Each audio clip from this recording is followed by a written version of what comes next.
This is Greg Kelly. Donate now to Toys for Tots, which works year-round. Go to toysfortots.org. Toys for Tots supports children in need throughout the year with programs like the Toys for Tots Literacy Program. Established in 2008, it has provided over 63 million books to disadvantaged children. The Toys for Tots Literacy Program is committed to providing disadvantaged children with direct access to books and educational resources that enhance their ability to read and communicate effectively. Go to toysfortots.org.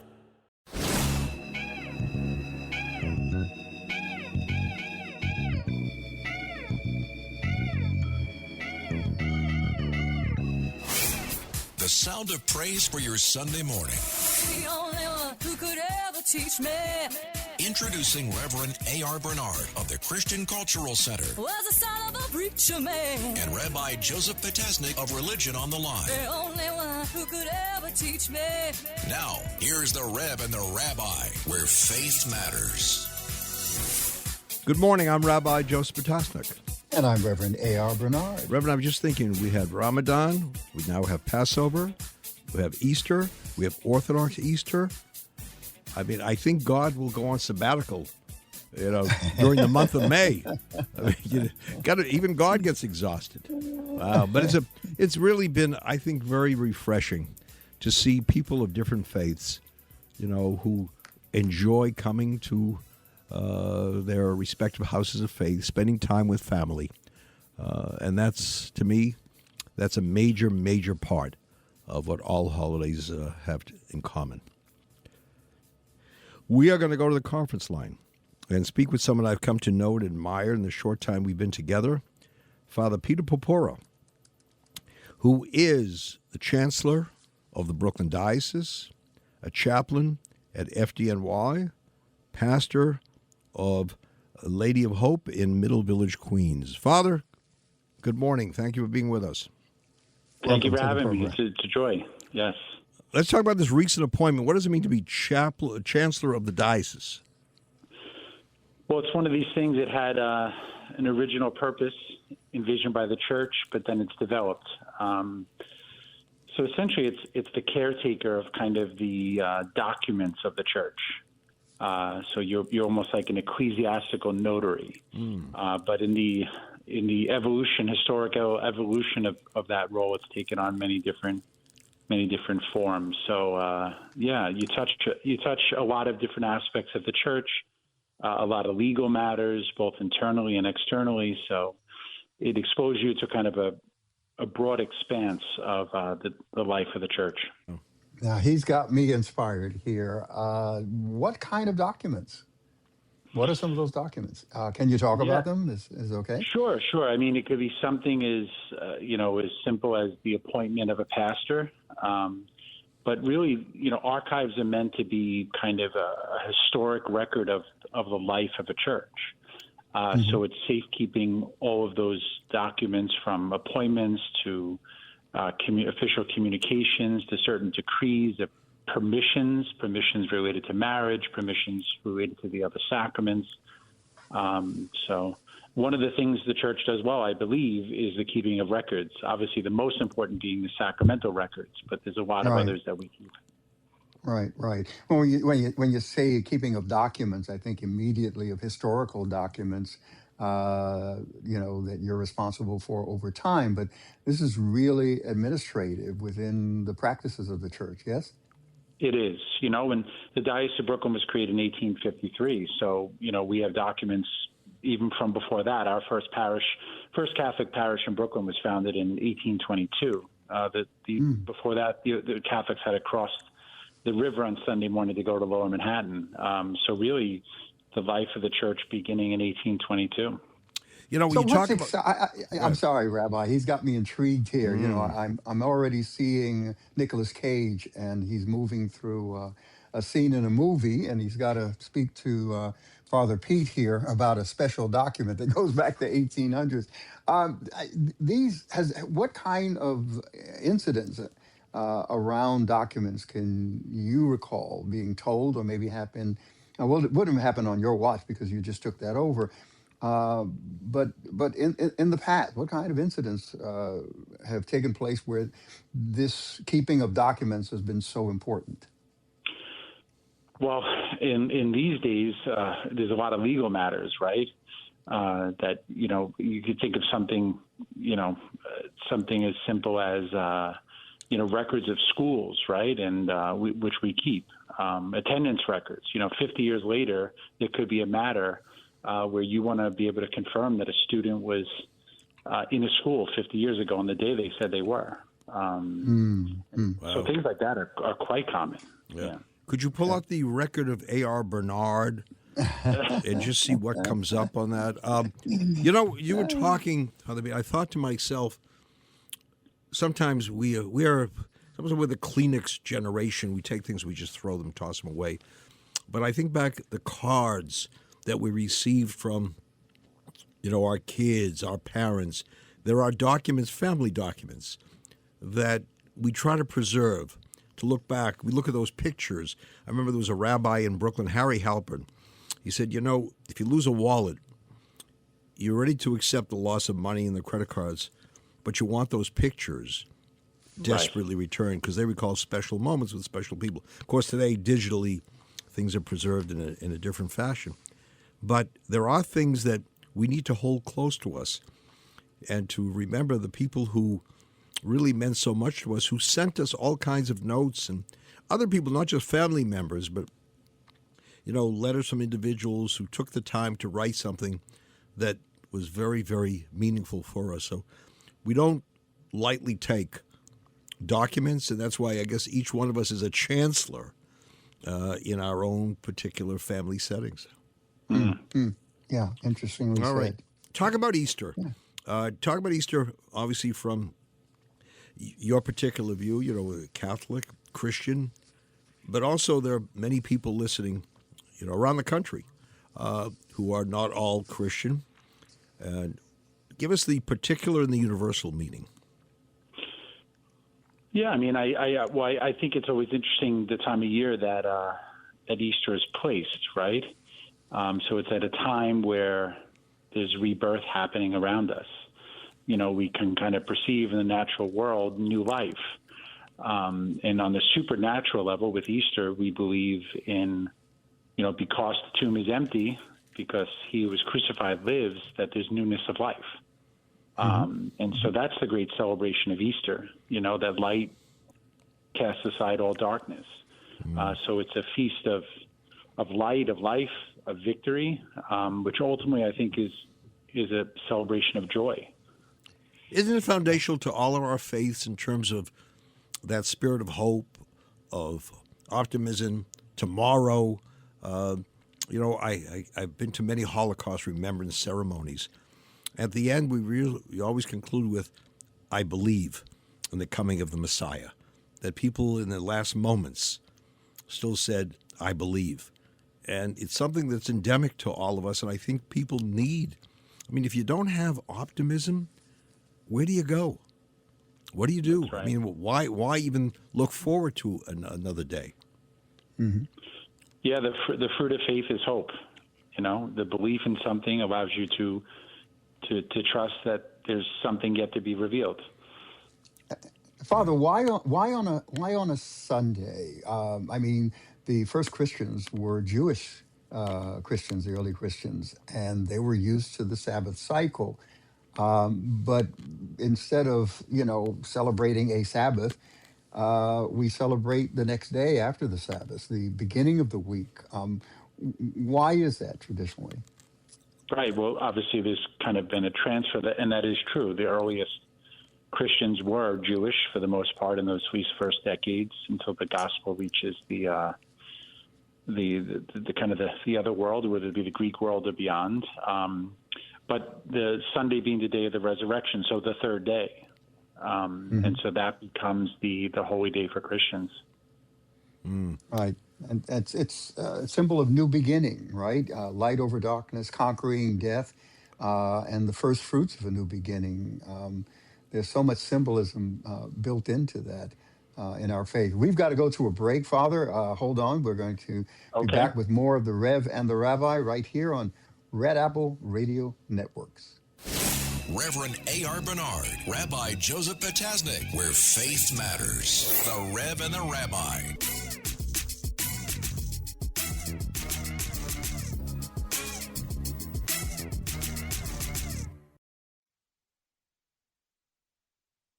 Sacco and Feliz, New York and New Jersey's premier attorneys at law. Their team brings decades of experience across a wide range of practice areas. Whatever life brings, they're your legal team. From everyday matters to complex cases, they've got you covered with the experience you need and the results you want. Because when life gets complicated, they make it simple. SaccoFeliz.com. SACCOFILLAS.com. 2 C's, 2 L's. LinkedIn is pretty amazing at helping you grow your small business. We cannot make your email response time faster. We can help you sell, market, and hire in one place. We cannot help you find space for your 3 desk drinks. Why do you have 3? And while we can't help you find the perfect volume for your presentation video, LinkedIn can help you find the perfect audience for your business. Grow your small business on LinkedIn. Learn more at linkedin.com/smallbusiness. Think Verizon is expensive? Think again. Anyone can bring their AT&T or T-Mobile bill to a Verizon store today and we'll give you a better deal. So bring us your bill. Walk in, run in, pogo stick in, teleport if you can. Ride on the back of a rollerblading yak or fly in on the wings of a majestic falcon. Any way you can, bring your AT&T or T-Mobile bill to a Verizon store today and we'll give you a better deal on the best network. Based on RootMetrics Best Overall Mobile Network Performance, U.S. second half 2025. All rights reserved. Must provide very recent postpaid consumer mobile bill in the name of the person redeeming the deal. Additional terms, conditions, and restrictions apply. How many discounts does USAA Auto Insurance offer? Too many to say here. Multi-vehicle discount, safe driver discount, new vehicle discount, storage discount, legacy. How many discounts will you stack up? Tap the banner or visit usaa.com/auto discounts. Restrictions apply.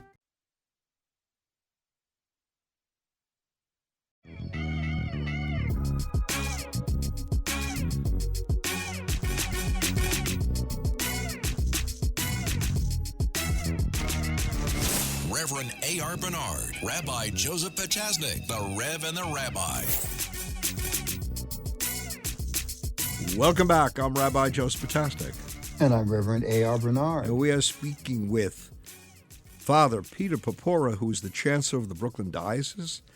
He is a chaplain at FDNY, and he's the pastor of Our Lady of Hope. Father Purpura, how did you make a decision to go into the priesthood? Well, like most young people, desiring to understand purpose and meaning for life, you know, that question kind of came to the forefront as a teenager, and was very caught up in my religious faith, or wrapped up in my religious faith. And it was this idea of priesthood, a certain attraction to the priesthood. But ultimately, I entered seminary, which is the school that prepares, the institution that prepares young men for the priesthood. Really, my desire was to go and discover it wouldn't be for me, and then I would go on with my life. I wouldn't have to live in regret. That's well said. Was it always a sense of calling, or like you just said, it was a test to see if this is really, you know, what you're supposed to be doing in life, or was there something deeper going on inside of you? Yeah, I certainly experienced it. I continue to experience it as a calling. You know, something outside of myself.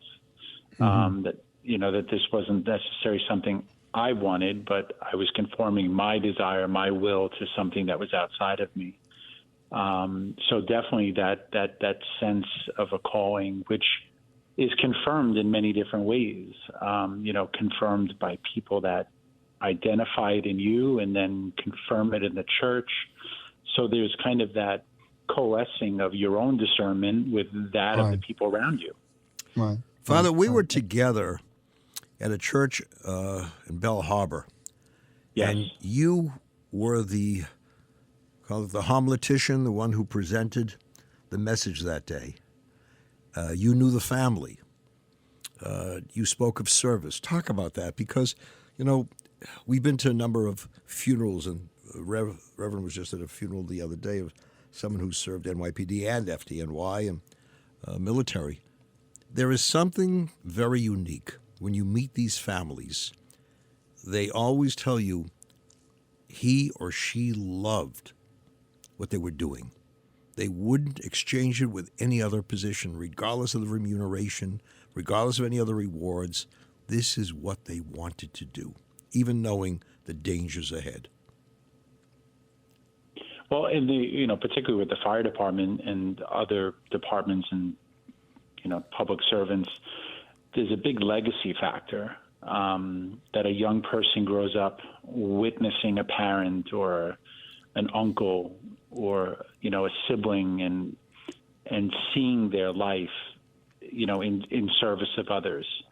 And I think most of us want to be part of something greater than ourselves.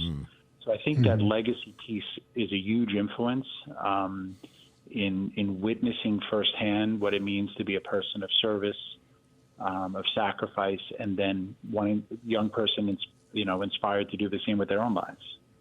Did you ever stop and think about the sacrifice? I mean, you were sacrificing your life. There, no family, wife, children. That kind of a legacy would not be your reality. Did you go through a process of thinking that through? Yeah, it was certainly part of discernment. Obviously, one of the most consequential aspects of the priesthood is the fact that we promise celibacy, that this permanent bond with the church, and that we will not get married. So obviously that has to be seriously considered. But I never looked at my life as a priest as being defined by what I'm sacrificing.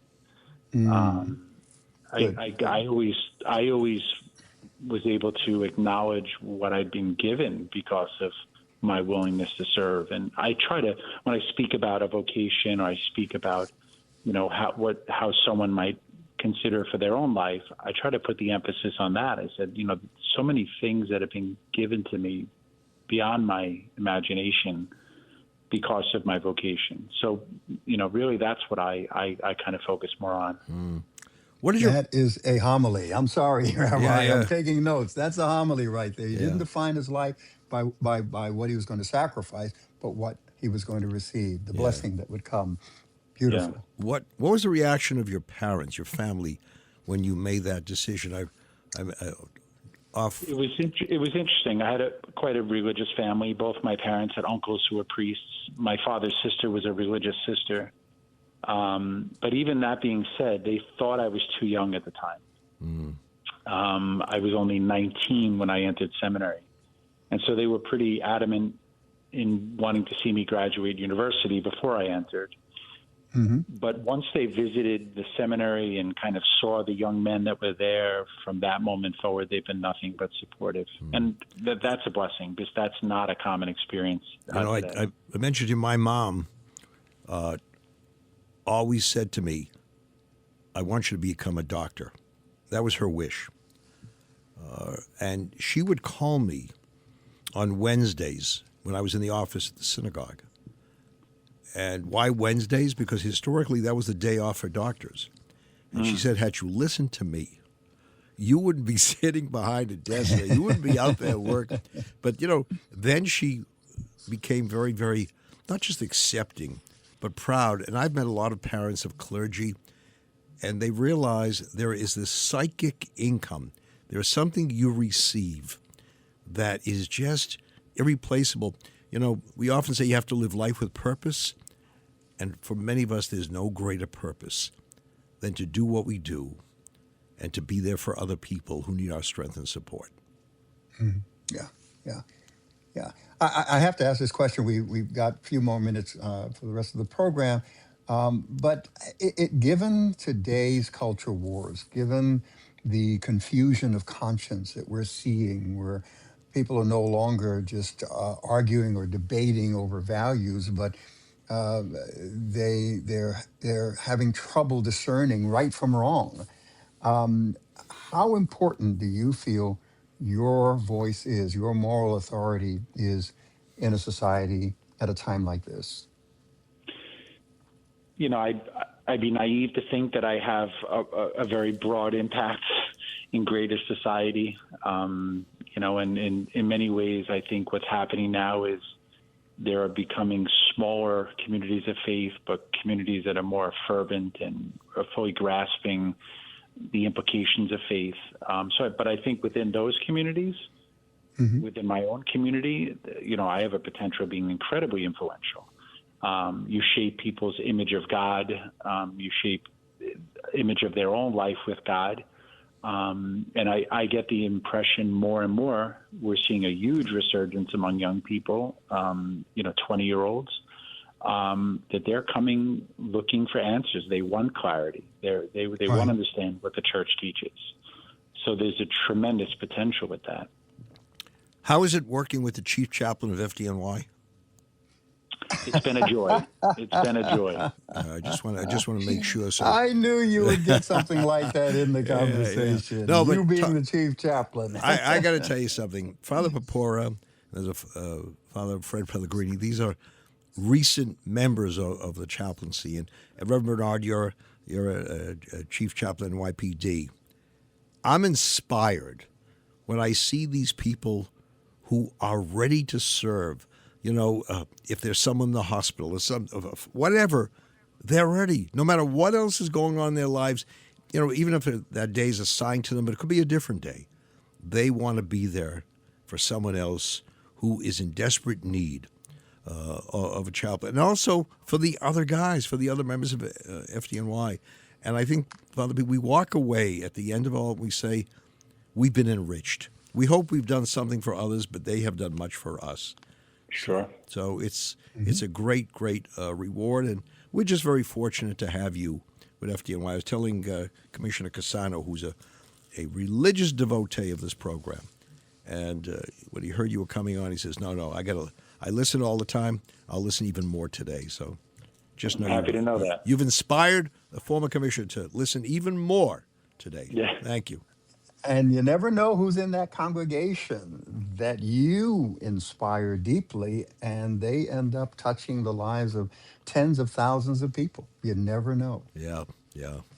Thank you so much. That's real. Thank you. It's great to be with you. Happy Easter. Thank you to all. Thanks. Same to you, Father. Thank you. And stay tuned for more of the Rev and the Rabbi. We'll be right back.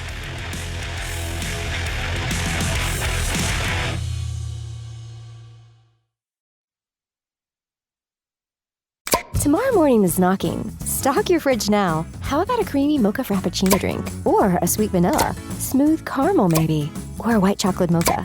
Whichever you choose, delicious coffee awaits. Find Starbucks Frappuccino drinks wherever you buy your groceries. Your favorite local grocery stores like Kroger, Ralph's, Fred Meyer, and more are now delivering on Uber Eats. Get 40% off your order of fresh, quality ingredients. Whether you just got home to an empty fridge or suddenly got a craving to whip up something new, you can get everything you need delivered in as little as 25 minutes. Get 40% off your order with code Kroger2026. Plus, members get $0 delivery fees. Order now on Uber Eats. Orders of $30 or more save up to $25. Ends 4/30/26. See app for details. With Sam's Club, you have the freedom to shop your own way. Curbside pickup, delivered to your doorstep, come in and grab it yourself. Yes, yes, yes. They've got plenty of options. Your call. Say yes to shopping the way you want. Join now at samsclub.com/yes and. You must be 18 years or older to purchase a membership, and membership is subject to qualifications. Visit samsclub.com/yes and for details. This episode is brought to you by Redfin. You're listening to a podcast, which means you're probably multitasking. Maybe even scrolling home listings on Redfin, saving homes without expecting to get them. But Redfin isn't just built for endless browsing. It's built to help you find and own a home. With agents who close twice as many deals, when you find the one, you've got a real shot at getting it. Get started at redfin.com. Own the dream.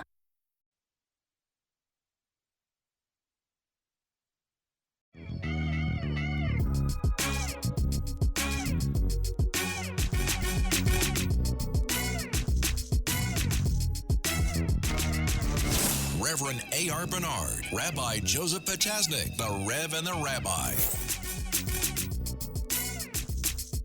Welcome back. I'm Rabbi Joseph Potasnik. And I'm Reverend A.R. Bernard. Rev, you wanted to touch on something that was said during that conversation. Yeah, I was thinking about the holiday and the original meaning, because we touched on that a little bit, because, Easter, or Resurrection Sunday, is foundational to the Christian faith.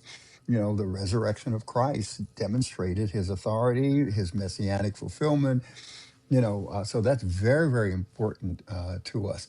So the original meaning of Easter, because we have meaning and we have symbolism, and symbolism develops over time. But the original Easter, the original meaning of Easter was a radical claim about history, death, and divine action. God was present in human history, and he conquered death, and along with that, sin, our fears of the future, etc. But over time, there is something called cultural Easter. And that's where there's a celebration of renewal, spring, and life cycles, and all of these things. And the risk is, Rabbi, that symbolism can replace substance. Yeah. That the resurrection could become metaphor, for new beginnings, for renewal and cycles of life, and not the original foundational meaning of the resurrection of a person from the dead. That's a very powerful claim. Do you have that? Do you experience that in your I think faith? of Passover. This is the week of Passover. And I think of sitting at the Seder table. And someone said when we sit there, we eat history. Because it's not just about having a meal. It's foods that you see on the table, the parsley, a sign of spring, a sign of life. The egg, which goes back to a sacrifice. But also, the egg has a special quality. The more you cook it, the harder it gets. And that's about perseverance. People suffered, but they stayed strong. The matzah, I guess that's the original fast food in history. But, but look what it is. It's called the bread of the poor because it's very basic. It's flour and water. And I read something this past week that sent a message to me. Warren Buffett finally got rid of his flip phone in the year 2020. Now this is a wealthy guy. He can afford, a phone easily. But he said, it was fun. I didn't need any more. I don't need all the bells and whistles. It served a purpose for me. And I think Matzah says appreciate the basics of life. Flour, water, basic food. And I also tell people, if you want to know what Passover is all about, don't just look down at the plate.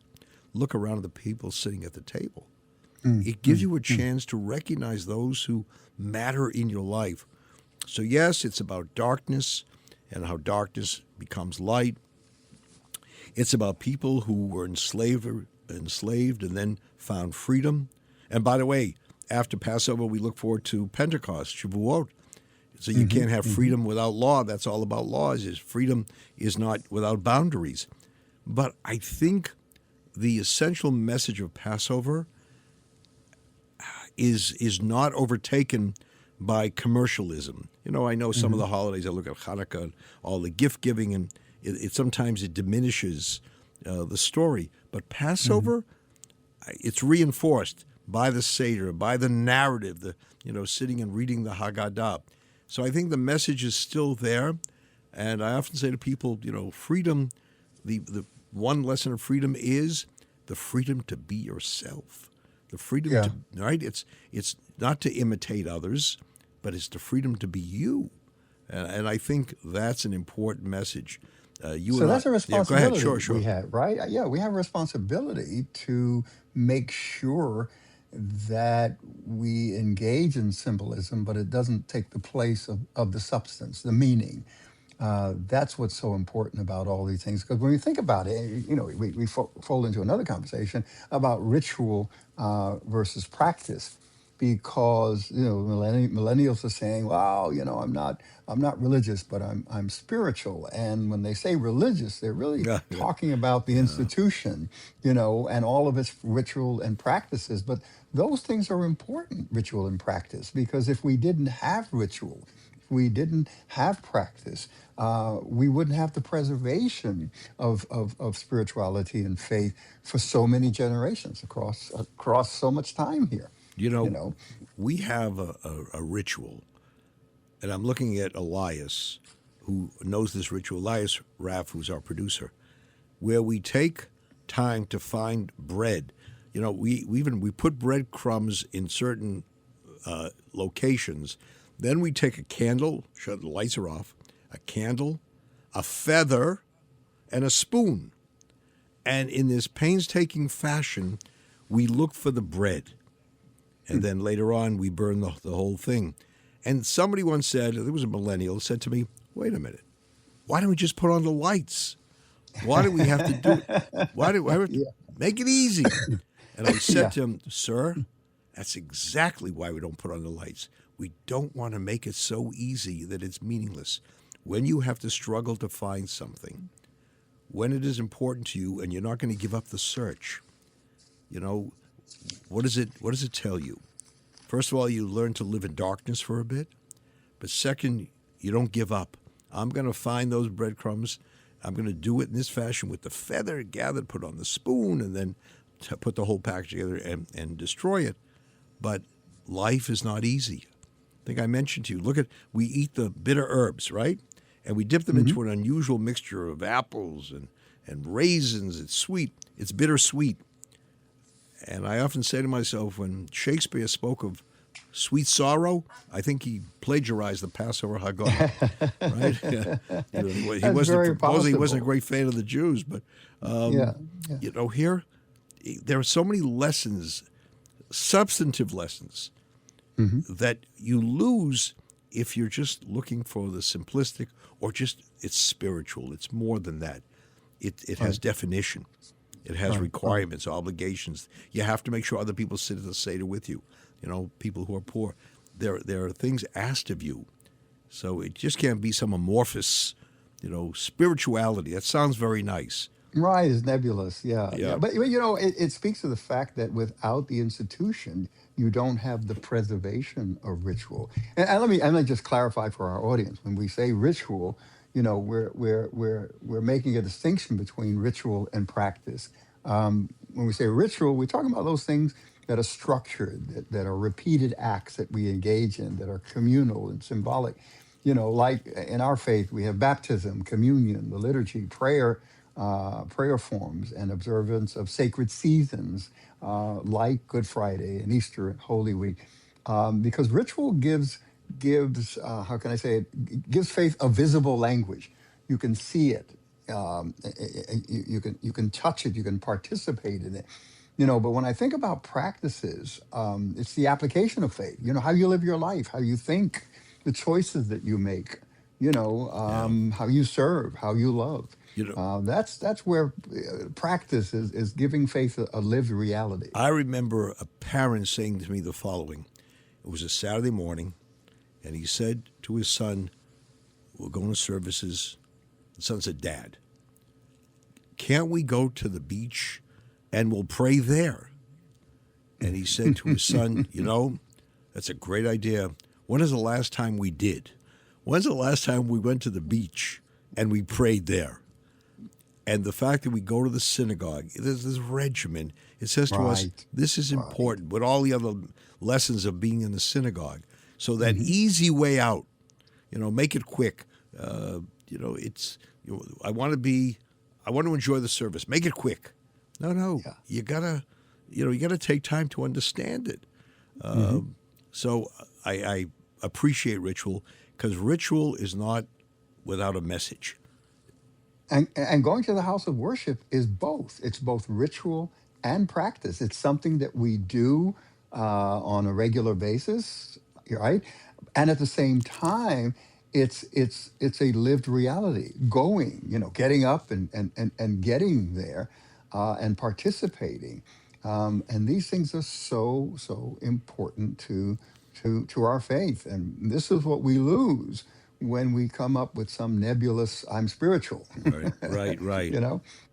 And the importance of community. I mean, because so many people come to us at a time of crisis and say, I don't know what to do.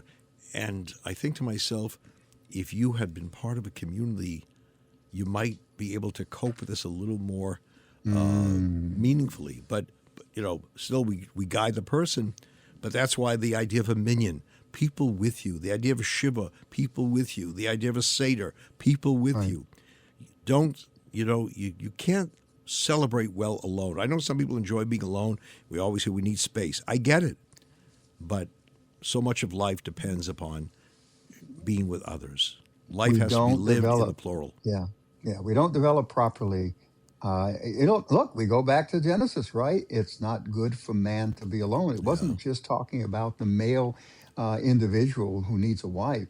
No, it was talking about human beings. Yeah. We are social beings. We need and grow, not in isolation, but in community. Yeah. Yeah. All right. We're going to take All a right. break Good here, stuff. right, Rev? And we're going Yeah. to come back. Oh, yeah. We'll be back with more of the Rev and the Rabbi right here on Red Apple Radio Networks. Reverend A.R. Bernard, Rabbi Joseph Potasnik, the Rev and the Rabbi.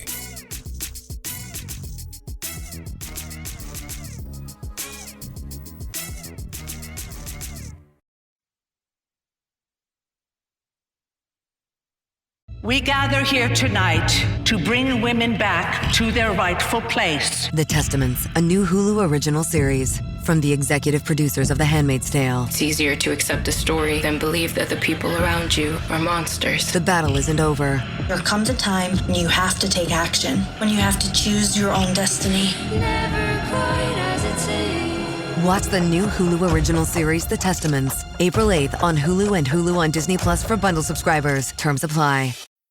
Did you know your hair ages just like your skin does? The new Chronologies line offers luxurious youth revitalizing care for aging hair. It reverses the 5 key signs of hair aging: lack of thickness and volume, dullness, dryness, and frizz in just one night. Use the full range of Chronologies shampoo, mask, and overnight serum and wake up to visibly fuller, smoother, healthier hair. Shop the new Chronologies line at kerastase.com. Adobe Acrobat, your new foundation. Use PDF spaces to generate a presentation. Grab your docs, your permits, your moves. AI levels up your pitch, gets it in a groove. Choose a template with your timeless cool. Come on now, let's flex those tools. Draft, design, deliver, make it sing. AI builds the deck so you can build that thing. Do that, do that, do that with Acrobat. Learn more at adobe.com/do-that-with-Acrobat.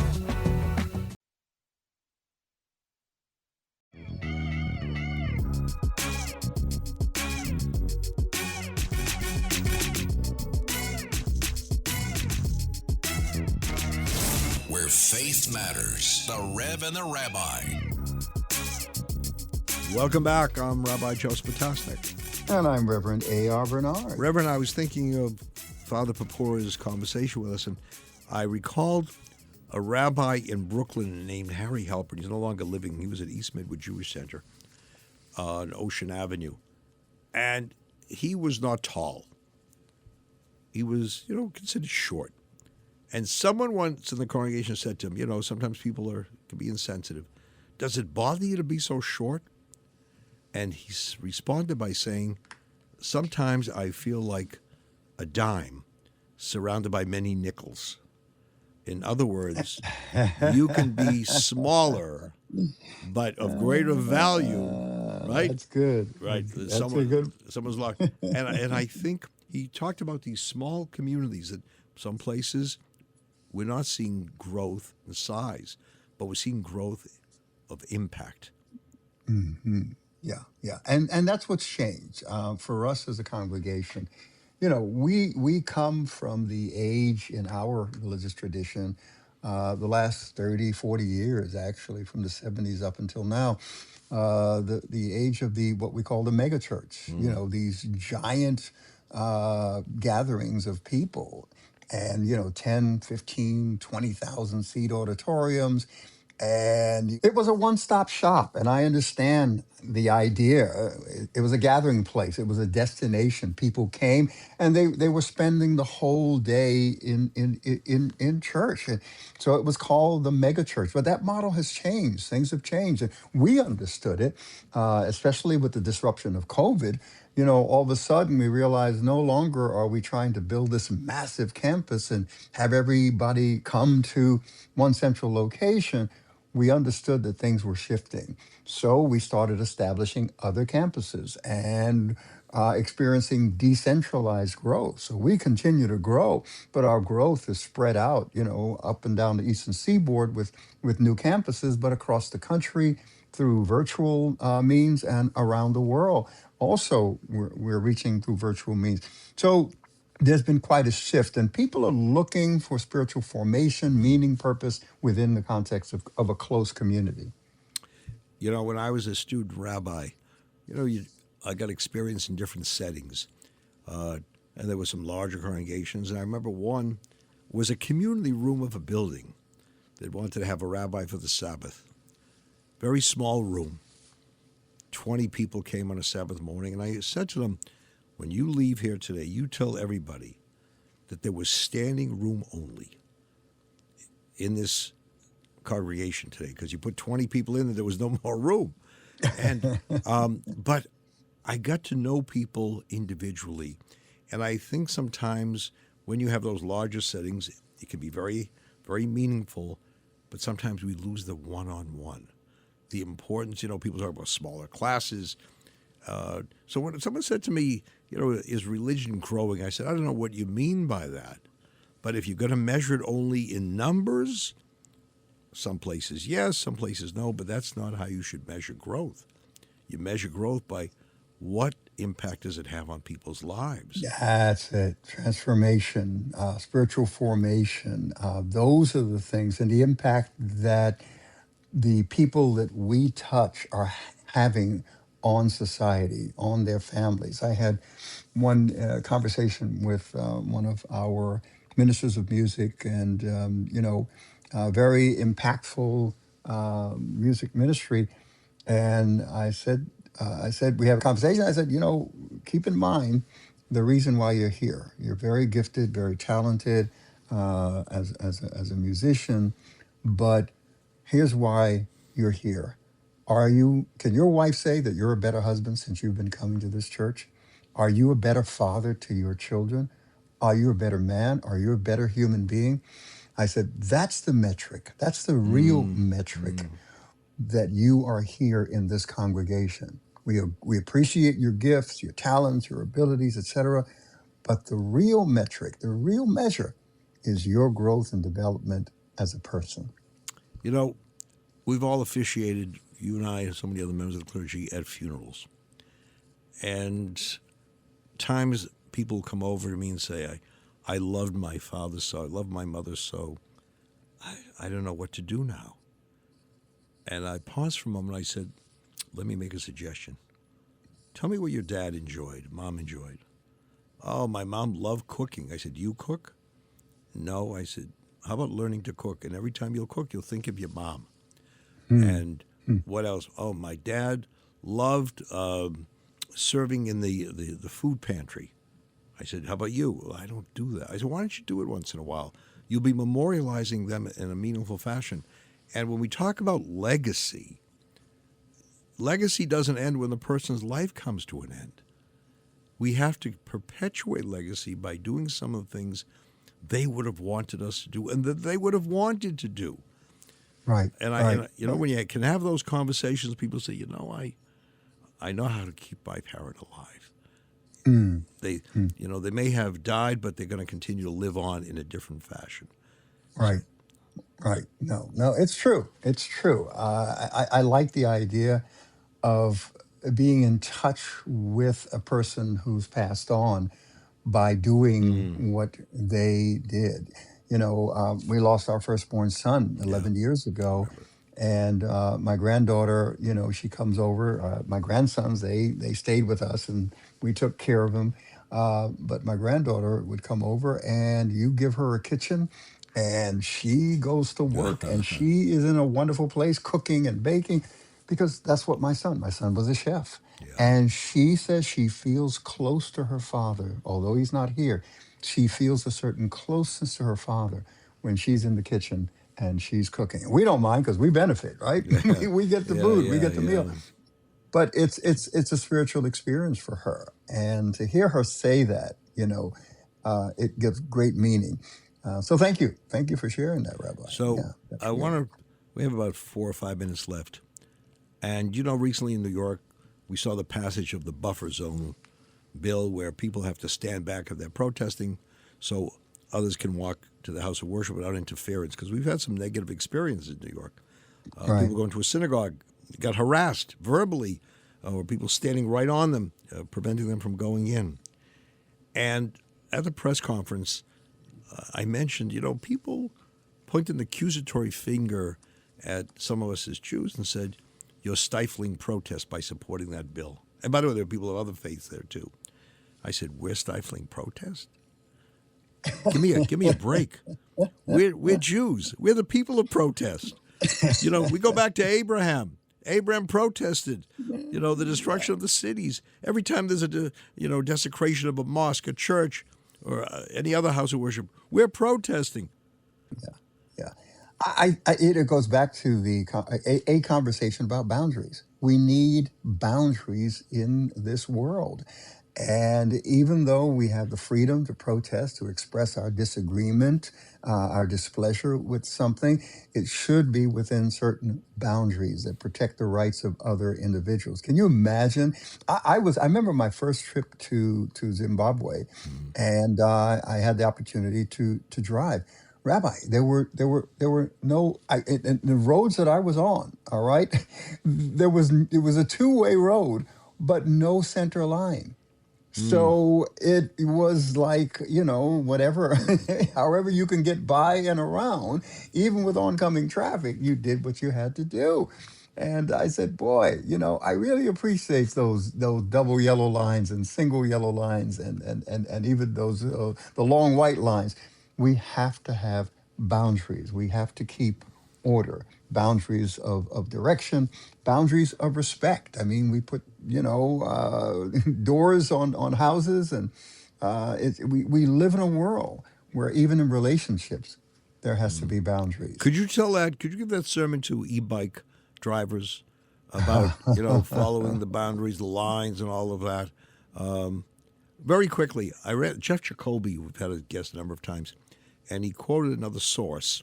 He said, when we are on a train with other people or a plane, we try to do our best so we don't in any way, annoy or someone else or in any way, spoil someone else's trip.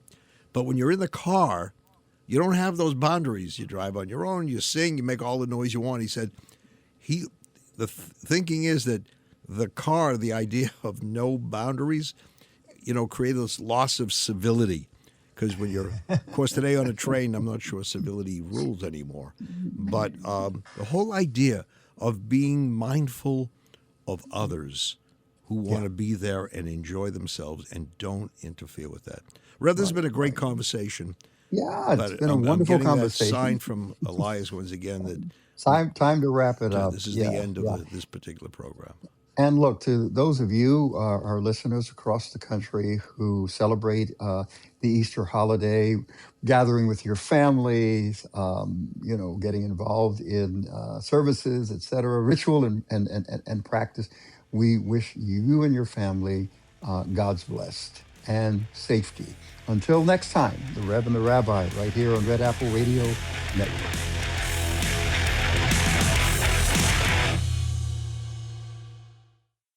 Listen to this podcast now on the Red Apple Podcast Network.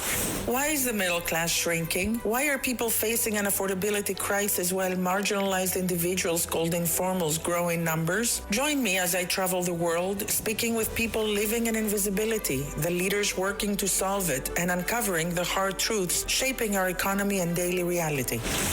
Download all of Red Apple Media's podcasts right now through your favorite podcast platform.